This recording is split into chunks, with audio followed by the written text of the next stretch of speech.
నమస్తే friends. IPL వేలం ముగిసింది. అత్యంత ఖరీదైన ఆటగాడిగా రిషబ్ పంత్, శ్రేయస్ అయ్యర్ నిలిచారు. 13 ఏళ్ల వైభవ్ సూర్యవంశీని కూడా రాజస్థాన్ రాయల్స్ కొనుక్కుంది. వార్నర్, స్మిత్, సర్ఫరాజ్ ఖాన్ వంటి ప్లేయర్లను ఫ్రాంచైజీలు అసలు పట్టించుకోలేదు. అయితే ఇక్కడ మనం గమనించాల్సిన విషయం ఒకటి ఉంది. రాబోయే కాలంలో పాకిస్తాన్కు పట్టిన గతే ఇప్పుడు బంగ్లాదేశ్ ఎదుర్కోబోతుంది. లాస్ట్ సీజన్ ఐపీఎల్ వరకు బంగ్లా ప్లేయర్లను మన ఫ్రాంచైజీలు కొనుగోలు చేశాయి. అయితే ఈసారి మాత్రం ఒక్క బంగ్లా ప్లేయర్ని కూడా ఎవరు జట్టులోకి తీసుకోలేరు. షకీబుల్ హసన్, ముస్తఫిజుర్ రెహమాన్ వంటి స్టార్లను మన ఫ్రాంచైజీలు పట్టించుకొనలేదు. రిషాద్ హుస్సేన్, ముస్తఫిజుర్ రెహమాన్ వేలంలోకి వచ్చినప్పటికి కూడా ఏ ఫ్రాంచైజీ కూడా కొనుగోలు చేసేందుకు ముందుకు రాలేదు. ఎందుకు ఇలా జరిగింది? సగటు క్రికెట్ అభిమాని తొలిచే ప్రశ్న ఇది. అయితే బంగ్లాదేశ్ పరిణామాలు ఇప్పుడు ఏదైతే ఉన్నాయో ప్రస్తుతం భారత్కు వ్యతిరేకంగా ఉన్నాయి. ఎప్పుడైతే షేక్ హసీనా గద్దె దిగిందో అప్పటి నుంచి హిందువుల్ని అక్కడ వేధిస్తున్నారు. మతోన్మాద మూకలు ఏదైతే ఉన్నాయో హిందువుల్ని టార్గెట్ చేస్తున్నారు. హిందువుల గుడులను, వ్యాపారాలను ధ్వంసం చేస్తున్నారు.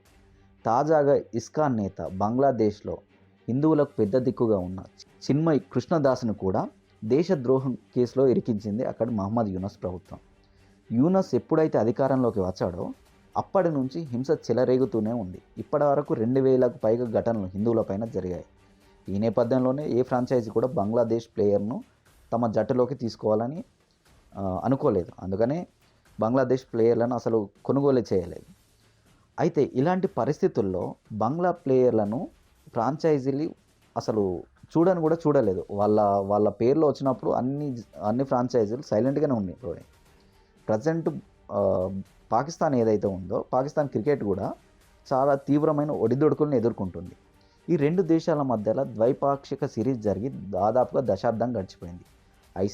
ఐసీసీ టోర్నీలో మాత్రమే ఇరు దేశాలు తలపడుతున్నాయి. తాజాగా పాక్లో జరిగే ఛాంపియన్స్ ట్రోఫీకి కూడా భారత్ వెళ్ళడం లేదు. భారత్ లాంటి జట్టు పాకిస్తాన్కి వస్తే ఆ దేశ బోర్డుతో పాటు ఆర్థికంగా బలపడవచ్చని పాకిస్తాన్ భావిస్తుంది.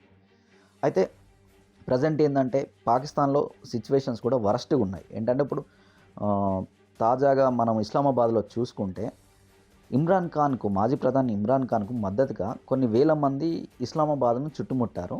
అందులో పదుల సంఖ్యలో సొంత ప్రజలపైనే ఆర్మీ తిరుగుబాటు చేసి కాల్పులు జరిపింది. చాలామంది పదుల సంఖ్యలో మంది చనిపోయినట్టున్నారు.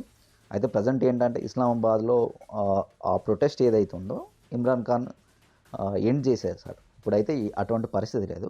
కాకపోతే ఏంటంటే పాకిస్తాన్కు సమానమైన పరిస్థితులు ఇప్పుడు బంగ్లాదేశ్లో నెలకొని ఉన్నాయి.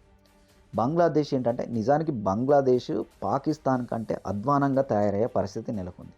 ఈ నేపథ్యంలోనే అసలు బంగ్లాదేశ్ ప్లేయర్లను కానీ బంగ్లాదేశ్లో క్రికెట్ కానీ భారత్ పట్టించుకునే పరిస్థితి కనిపించడం లేదు. దీంతోనే అసలు ఫ్రాంచైజీలు అనేవి బంగ్లా స్టార్లను కొనుగోలు చేయడానికి ముందుకే రాలేదు. ఓకే ఫ్రెండ్స్, ఈ కంటెంట్ కనుక మీకు నచ్చినట్లయితే దయచేసి మా ఛానల్ని లైక్ చేయండి, షేర్ చేయండి, సబ్స్క్రైబ్ చేయండి. Thank you friends.